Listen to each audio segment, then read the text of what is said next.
The history of fake news. All the news that's fit to fake. Recent elections and their aftermath have put an incredible focus on the idea of fake news, especially as disseminated by social media. However, like most phenomena highlighted during the digital age, fake news has a long, infamous history. Terms of service defining fake news. But first off, let's start with the definition.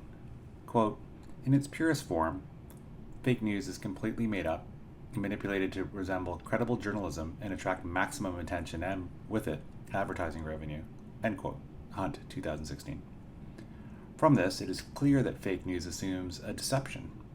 Specifically, fake news is an attempt to graft itself onto the appearance of real journalism to give it potential credibility with its prospective audience. And following this underlying logic, as long as journalism and fact-based narratives have been around, there has been a corresponding trend toward distorting facts towards duplicitous ends.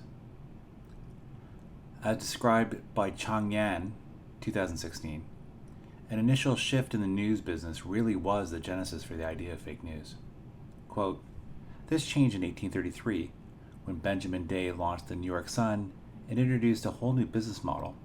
He hired unemployed people to hawk his papers on the streets. Day took no subscriptions. You bought and walked.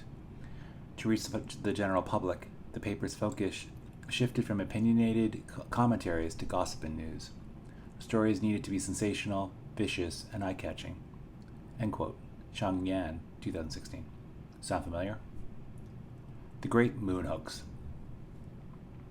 In his 1942 article, Facetious News Writing, 1833 to 1889, Frank Luther Mott documented the tendency of the penny press to liven up its pages by adulterating the news with pranks and fancy, all designed to sucker gullible readers.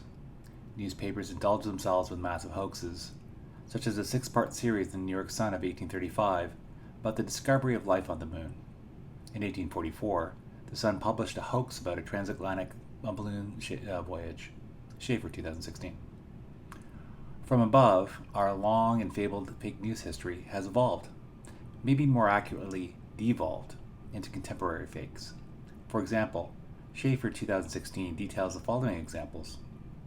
Parts of Truman Capote's true crime book In Cold Blood, 1966, are apparently false.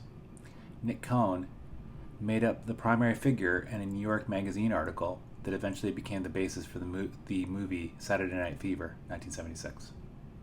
A writer for the New York Times Magazine made up a trip to Cambodia where he claimed to have spotted Pol Pot, 1981.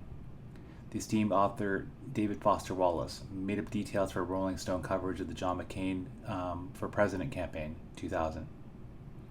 Rodney Rothman spiced up a fake story for the New Yorker titled My Fake Job with imaginary details, 2000.